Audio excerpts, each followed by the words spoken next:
ya con nosotros, gente querida, ya con nosotros el pastor Israel Figueroa. Dios bendiga. Óigame, gente querida, que viene hablando sobre la visión y la misión que nos han llevado por un sendero interesante. Óigame, y de verdad que Dios nos está bendiciendo con ellos. Pastor querido, la paz del Señor sea contigo y qué bueno saludarte en esta mañana. La paz de Dios sea sobre ti, sobre los que nos escuchan en esta mañana. Estamos contentos. ¿Cómo es que suena la... ¿Ah? El combo, ahí está. Eso. Oye, están activados, esa gente desayunaron temprano, la hermano. gente no, ¿verdad? Y no hay que pagarle mucho. Ellos están tan activados que al toque de un botón salen. Saben, sí. Están activados. Bien motivados. Sí, suave, dame, tranquilo todo el mundo, suave, sí. Tranquilo todo el mundo. Ahora, porque mira, es tremendo. Es tremendo, nada, no tenemos hoy la pastora Sonia, pues tengo que salir bien temprano para la oficina y atender unas cosas en el trabajo, pero estamos aquí, ¿verdad? Para trabajar el tema, cómo me afecta el apego y el desapego. Quiero, ¿verdad? Contextualizarlos en el sentido del apego. El apego, ¿verdad? Fue estudiado por varios científicos y varios psicólogos, entre ellos John Bowlby. John Bowlby planteaba que en el desarrollo humano es importante el apego, esa figura, ¿verdad?, que representa en muchas ocasiones la madre, ¿verdad?, en las culturas, casi todas las culturas, que en los primeros años del niño es la figura importante para darnos seguridad. Y eso pues se manifiesta generalmente, ¿verdad?, en nuestras etapas de crecimiento y desarrollo humano. Así que el apego a una persona, en este caso, en mis primeras etapas, es importante y se ha dicho que esto crea seguridad. Pero en el niño, en el desarrollo, el desapego, en ocasiones al la mamá no estar presente o el papá, la figura que representa esa seguridad, le crea precisamente ansiedad e inseguridad. Y no forma, ¿verdad?, el carácter de ese ser humano. Ese es el aspecto, ¿verdad?, del desarrollo humano. Cuando nos encontramos en el contexto en que estamos pastoral y en el elemento de visión y visión, nosotros tenemos que trabajar el apego, ¿verdad? Porque el apego es el aprecio especial de las cosas. Cuando estamos hablando en el contexto eclesiástico, he visto mucho en la pastoral, y esto se da que cuando hay pastores que cambian, ¿verdad?, de congregación local, ese proceso de ese recuerdo está ahí, de esa congregación anterior, ¿verdad? Que estuvimos apegados, que estuvimos con ellos constantemente, ¿verdad? Y eso se da, como digo, en las etapas primarias del apego, ¿verdad?, saludablemente, pero a veces tenemos que trabajar con el desapego de las cosas materiales o, en este caso, de relaciones anteriores como la relación pastor-iglesia. A veces los pastores nos sentimos culpables porque comenzamos a decir, yo comparo ese ministerio hace 5 años con el ministerio o la iglesia local que estoy trabajando en el día de hoy. Y cuando comparo, digo, oye, es que yo fui más eficiente o estas estrategias, que hablando de visión y visión, cuando tú desarrollas visión y visión, habíamos hablado del marco conceptual, de que tú estableces estrategias de trabajo y actividades para que esas estrategias se cumplan o esas metas. Así que lo primero que comenzamos a hacer es que nos quedamos apegados a estructuras de la iglesia anterior o del grupo que estábamos trabajando anteriormente y queremos implementarlas en este grupo. Correcto. Y cuando fracasamos, decimos, ay, el culpable soy yo, ¿verdad? Así que yo creo que tenemos que trabajar un elemento del desapego desde el punto de vista que nos pueda hacer daño el apego, no desde el punto de vista de desarrollo humano, y poder contextualizar y ver cómo yo puedo trabajar en esta iglesia local a cual yo fui asignado de una manera eficiente o eficaz, pero quizás cambiando las estrategias. Yo digo que el ser humano es tan complejo que ni él mismo a veces se entiende.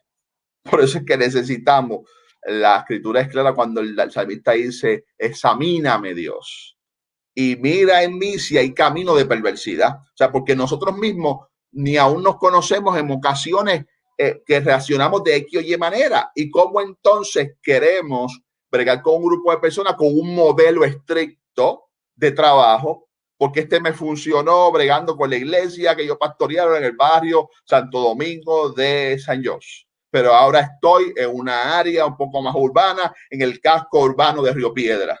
Y la gente, su nacionalidad o la gente tiene unas capacidades, viene de unas culturas diferentes. Yo quiero trabajar el mismo dilema o la misma estructura que yo tenía antes. No, pastor, porque eso nos puede crear desánimo en la pastoral. Así que yo tengo que aprender a lo que me apegué allá, y esto se da también mucho cuando tenemos, ¿verdad?, miembros de la iglesia, que dice que el otro pastor me visitaba los 7 días a la semana, o Así me es. llamaba, ¿verdad? O estaba Pastor, en casa. en esa línea, yo recuerdo un día yo fui a hacer una visita, llegando, así mismito, llegando a una nueva iglesia, y en las visitas pastorales que uno hace en esos inicios, tú sabes que tú vas conociendo a los hermanos y qué sé yo, y llego a casa de una familia, ¿verdad? Y yo llego, saludo, y nada, me siento, hablé con ellos un ratito, y la hermana me dice, pastor, ¿se puede quitar los zapatos? Y yo le digo, no, no te preocupes, tranquila. Pastor, se puede echar hacia atrás, se puede acostar ahí si usted quiere. Y yo le digo, no, hermana, no, si yo vine a visitarla y yo vine a compartir con ustedes y ya mismito me voy. Pero no, porque el pastor que nosotros teníamos, cuando venía aquí, se quitaba los zapatos y se acostaba en el sofá y se quedaba un rato acostado ahí. Así que usted lo puede hacer también. Y me ponían una presión para que como que yo lo hiciera. Obviamente nunca lo hice. Pero lo que estás diciendo es correcto. Es un apego que hay y como que se les hace difícil hacer esa transición. Y no tan solo al miembro, también al pastor, como bien usted dice, que llega a otra experiencia pastoral y piensa que lo mismo que le funcionó y la iglesia anterior te va a funcionar ahora. Y muchas veces no es así, porque los contextos cambian, la gente es otra, o sea, hay otras mentalidades y posiblemente si uno pretende que lo que yo implementé en otro lugar, implementarlo en este nuevo, pudiera ser que no me funcione. ¿Por qué? Porque literalmente es otro escenario. Es como cuando te preguntan, ¿habrá un libro perfecto para ser padre? Mira, no, porque cada ser humano es diferente. Yo me acuerdo de un maestro, no sé si te pasaba a ti, de estos maestros que no querían hacer más de lo que hacían en la escuela de Puerto Rico y que debe estar, ¿verdad?, ya haber fallecido porque era mayorcito cuando me daba la clase y yo estoy picando más de 15 años. Y él comenzaba, llenaba la pizarra, llegaba a las 7 de la mañana y llenaba toda la pizarra. Y cuando venía el cambio de clase, escriban eso y contesten esas preguntas. Y el individuo estaba sentado toda la clase. ¿Ve? Y eso no funciona porque yo tengo unas experiencias de gente que está allí en poblaciones diversas. Me da mucho, ¿verdad?, que sentido cuando mi cuñado comienza a pastorear allá en la ciudad de Tallahassee, en la Florida, en la capital de la Florida, a gente, inmigrantes mexicanos, nicaragüenses, hondureños, gente hermosa, y le hablaba de la boda de su hermana, una historia, y decía, y porque nosotros pusimos los padrinos debajo de la silla. Para nosotros en Puerto Rico, padrino es los 2 litros de Coca-Cola o Pepsi-Cola, perdón, no estoy anunciando ninguna marca, de un refresco, ¿verdad? Aún la palabra refresco, cuando yo fui a Costa Rica me decían, ¿quieres refresco? Yo estaba esperando quizás la Coca-Cola o la Pepsi y me traían un jugo. Así que aún en ese aspecto le decían, pastor, pero el padrino, y como si fuese el padrino de la boda, o sea, pensaban que estaban poniendo debajo de la mesa a los 2 testigos, ¿verdad? Así que el lenguaje, y él se dio cuenta, yo, ay, perdón, hasta que ha llegado, que yo le digo, ya habla, ¿verdad?, parecido a nuestros hermanos de Centro y Sudamérica, porque fue adaptando el ministerio, la visión, las actividades dentro de esa visión, porque hay gente que dice que yo no cambio mi visión. No. La visión general la hemos discutido aquí a saciedad en estos muchos martes que hemos estado aquí y hemos discutido que eso, ¿verdad? El hacer discípulos está ahí, pero esas estrategias, esas actividades que yo hago para que la visión se cumpla, no pueden ser, y lo mencionamos, no puede ser estática. Mi esposa, yo siempre, cada martes que nos toca y preparamos las cosas, ¿verdad? Y estamos preparándonos en esto, el día antes o días antes, le digo, acuérdate que la visión y la misión no no es estática. Me dice, papi, eso lo hemos dicho muchas veces, ¿verdad? Digo, pero hay que repetirlo. Porque a veces nos creemos que tenemos el libro, la pizarra se llenó y escriban ahí. No, a veces hay que borrar esa pizarra y comenzar de cero. Y trabajar con los hermanos de la iglesia en estos cambios ministeriales con el apego y el desapego. No es que el otro es mejor que yo o el otro es peor que yo, es que trabajamos en diferentes estilos hacia la misma visión y misión y cumplimiento de la meta. Porque el apego desmedido lo que nos apega es al camino, a ese proceso, no a la meta. Y Pablo dice, yo sigo a la meta, ¿verdad? Final, a ese final, que es rescatar almas para el Señor, no el método en particular. Entonces, a veces, yo me acuerdo que hubo movimientos buenos, movimientos de evangelización, que yo le llamo movimientos de evangelización, por no, ¿verdad? Por mantenerme ahí, no criticar a nadie, que comenzaban como a idealizar los que son los únicos métodos de evangelización. Ahora cuando empezamos los grupos de evangelización, homólogos, que es, ¿verdad? Gente profesional rescatando gente, ¿verdad? Profesional, gente maestros rescatando maestros, son grupos homogéneos. Y eso en un momento, yo le dije a un pastor, eso es un método de evangelización o de discipulado, pero no es la meta final desde el punto de vista de hacerlo divino.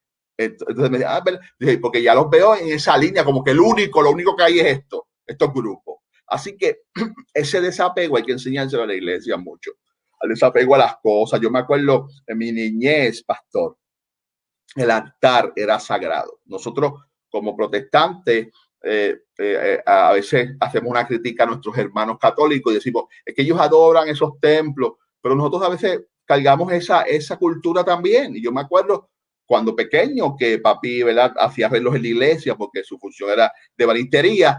Comenzamos a reparar el altar y aquello fue, cuando yo me trepé al altar a ayudar a mi papá, aquello fue un escándalo entre la iglesia. Pero hermano, ¿cómo ese altar lo están dañando? Pero no, es que adoraban a las cortinas. Yo no sé si te acuerdas del tiempo de las cortinas. Hubo un tiempo de todas las iglesias tenían unas cortinas rojas. O roja, correcto. ¿Verdad? Sí, o la pintura de Ríos de Agua Viva bajando. Río de Agua Viva, ¿ves? Y eso fue culturalmente. Entonces, tras tocar esas cortinas que hasta bendito, cucarachas salieron, porque ya esas cortinas estaban súper viejas, pero había gente que se apegó tanto a las cortinas que no podía desapegarse de las cortinas. Así que esas cosas, por eso hablé del principio de desarrollo humano, son importantes ese apego en la figura maternal y en los principios de nuestra vida, pero tenemos que madurar.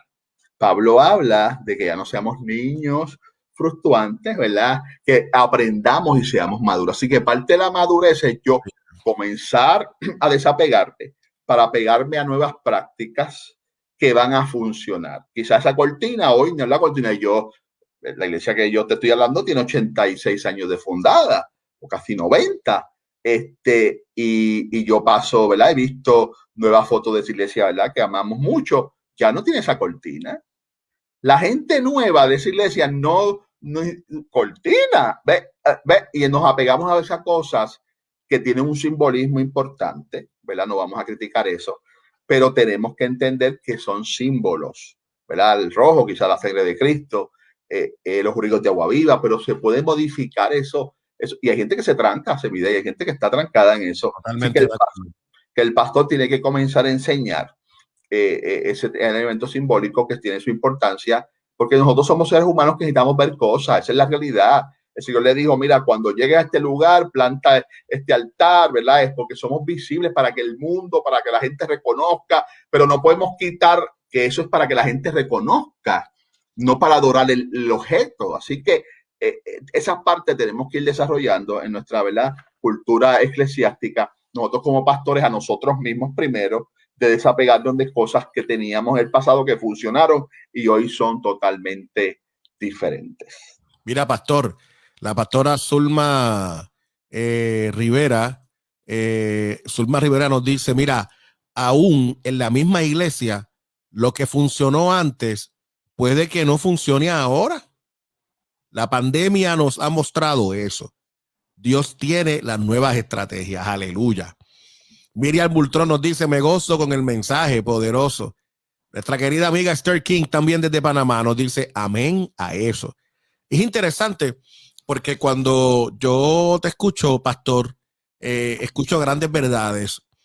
De hecho, me hace reaccionar que al nosotros no querer avanzar, al no querer avanzar y quedarnos apegados a cosas que de alguna manera pueden variar y pueden ser nuevas, nos estamos perdiendo cosas nuevas. Ahí está. Nos estamos perdiendo elementos nuevos. Y nos estamos perdiendo de unas experiencias que solamente las vamos a poder disfrutar cuando damos ese paso. Cuando decimos, déjame pues salirme de aquí, esto fue bueno, pero ya esto terminó. Hay cosas que se acaban, hay tiempos que terminan. Hay momentos donde hay que decir, ya se acabó, esto estuvo chévere, hasta aquí duro. Pues ahora aquí transiciono y movernos hacia allá, porque me hace escuchar las palabras del profeta Isaías. Cuando el profeta Isaías dice, yo estoy haciendo cosas nuevas, ¿no lo ven? Sí. No lo están viendo, no, ustedes no lo ven. Dios hace cosas nuevas. Esta mañana es una mañana donde los pastores y las pastoras debemos mirar hacia esa dirección, pastor. Y me parece que es un consejo muy importante y muy sabio el que nos estás presentando. El mundo, el momento histórico nos está diciendo, desapégate de cosas que ya viste que no funcionan. Pues dale espacio a las nuevas. Dale espacio a las nuevas, tú sabes.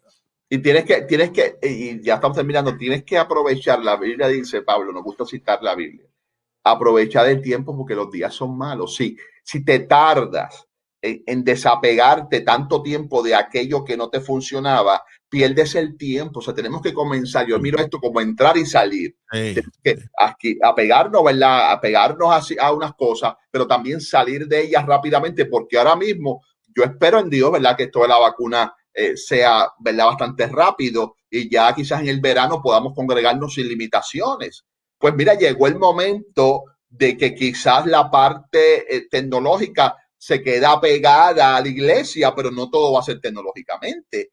La parte presencial es vital en la congregación. Así que yo tengo que volver rápido, porque hay gente que, los pastores me dicen, habrá gente que se quiera que se quede pegado y le encuentra la cama más cómoda, ¿verdad? Porque yo he visto, ¿verdad? A veces hay bloopers, vemos hermanos de la congregación en la cama cogiendo el culto, no hay problema con eso, pero como yo va ahora en esta transición nueva que puede existir, yo comienzo a orientar a la gente y decir, en un momento vamos a estar congregándonos. Y entonces comenzamos a teologizar los hermanos, pero es que congregarme es lo mismo por internet, la Biblia no. Entonces tú tienes que comenzar a trabajar ya como pastor ese desapego a esto, ¿verdad? Que no vas a liquidarlo con todo, porque esto va a seguir, esto vino para quedarse, pero comenzar a transicionar. Y a veces perdemos mucho tiempo, pastor, en desapegarnos de cosas para pegarnos a otras, y en esa transición perdemos mucho. Perdemos a veces la vida, la gente pierde la salud, la gente. Así es. Porque deprimen, comienzan a sentirse incómodos, ansiosos, porque el pastor hizo el cambio del culto de lunes a martes. Y eso pasa, porque el lunes, es que somos seres humanos que nos acostumbramos, pero tenemos que comenzar a transicionar. Sabemos, y esto termino con esto, que ya cuando uno va entrando en una edad, ¿verdad? Más de 15, suave, pastor, por ahí por donde está Semidey. Suave, ahí, dale rápido. Los cambios son más difíciles porque nuestro cerebro y la elasticidad de nuestro cerebro, ¿verdad? Está ahí vigente, pero si no desarrollamos, ya hemos creado una cultura, unas costumbres que no queremos salir de ella. Yo no sé si te pasa, pero las personas somos de costumbre. Nosotros regularmente nos sentamos en el mismo sitio cuando vamos a la iglesia. Regularmente, no todo el mundo, pero regularmente. Y cuando te cambien ese asiento, yo tenía una situación, decía, no me toquen el asiento, hermano, porque le va a afectar, pero es una persona bien mayor. Así que todo esto tenemos que enseñar a la gente a transicionar. Cambiar de bancos a silla. Una vez dijo un hermano, no de nuestra iglesia, de iglesias donde estábamos, han puesto esto como un cine, esto no es un cine, los bancos son los bancos de la iglesia, ¿ves? Son sillas de escarnecedores. Y yo dije, mire, hermano, es que nos gusta que cambiar el escenario, cambiar ¿verdad? Las sillas son más prácticas, los bancos ya dejaron de existir, la gente se quejaba de dolor de espalda, o sea, todas estas cosas, a veces la gente se apega demasiado y no quiere desapegarse. Y te queda conflicto como pastor y tienes que trabajar hermano mío, y se apegan tanto que se han apegado a los años 70, años 80. Con Clay Siglu, como decía la... Entonces se quedaron allí, no transicionaron, se quedaron en esa mentalidad. Oye, y como yo dije ayer en el programa, el evangelio no cambia porque Cristo es el mismo ayer, hoy y por siempre, pero nosotros sí podemos transicionar y podemos ir mirando que en cada contexto Dios nos va a usar, en cada contexto con esas particularidades del contexto. Y la iglesia, hace 21 siglos atrás, la iglesia ha ido evolucionando y predicando el mismo Cristo, con el mismo poder y la misma esencia en los diferentes contextos y los diferentes tiempos que ha tocado vivir. Y la iglesia ha tenido que moldearse, ha tenido que trabajar en su contexto, alinearse a su contexto y hablar de Cristo en ese contexto. Si se hubieran quedado en el siglo I, posiblemente no hubieran arrancado y se hubiera caído en la iglesia y no hubiera permanecido. Pero la iglesia, cuando llegó al siglo II, se tuvo que acostumbrar a la experiencia del siglo II y transicionar. Y cuando llegó el siglo V, tuvo que también hacer lo propio y acostumbrarse y contextualizarse en ese tiempo y seguir contextualizándose hasta donde estamos hoy, hablando del mismo Cristo que ha resucitado y que viene por nosotros en este contexto, para la gloria de Dios. Sí, si no estuviésemos nosotros aquí, pastor. La iglesia, esto es otro análisis que podemos hacer en otro programa, cómo la iglesia fue transicionando históricamente, siglo a siglo. Lo que tú has traído es valioso, lo vamos a tomar, ¿verdad? A ver si hacemos el análisis. Cómo esa parte, eso sería espectacular desarrollarlo, y cómo ciertas prácticas se conservaron y otras prácticas fueron, ¿verdad?, modificadas por diferentes situaciones. Sí. Otras prácticas desaparecieron. Unas permanecieron y otras desaparecieron.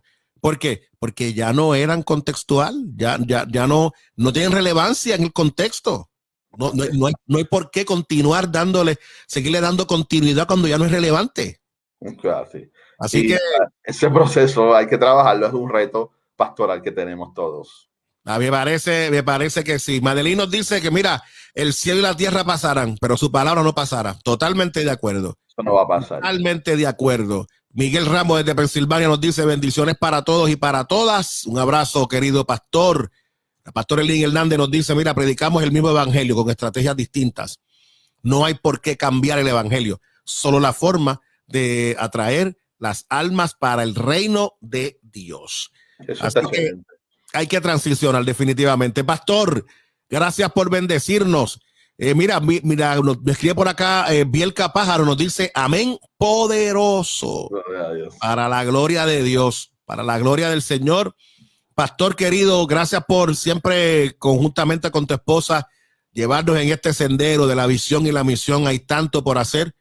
Estamos esperando prontamente el libro sobre esto, así que esto va a ser un tremendo palo. No hay mucha data sobre esto. Ustedes tendrán una gran experiencia en términos de poder crear literatura de lo que es la visión y la misión. Va a ser de los pocos. Así que Dios les siga dirigiendo en este sendero. Y gracias por bendecirnos. ¿Cómo la gente puede conectarse con ustedes, pastor? Sí, y mira, nos puede llamar al 787-473-1801, 787-473-1801. En las redes sociales, Sonia Navarro o Matices de Mujer o Israel Figueroa Pastrana, o si no, a través de Telto Hablemos. Así que este programa vino para quedarse. Así que esperamos, ¿verdad?, que sigamos expandiéndonos en el reino de Dios. Muchas bendiciones a todos. Pastor. Mi mejor abrazo para ti, hermano mío. Igual. Que tengan un excelente día. Igualmente a ustedes. Dios bendiga. A la gloria de Dios. Un abrazo.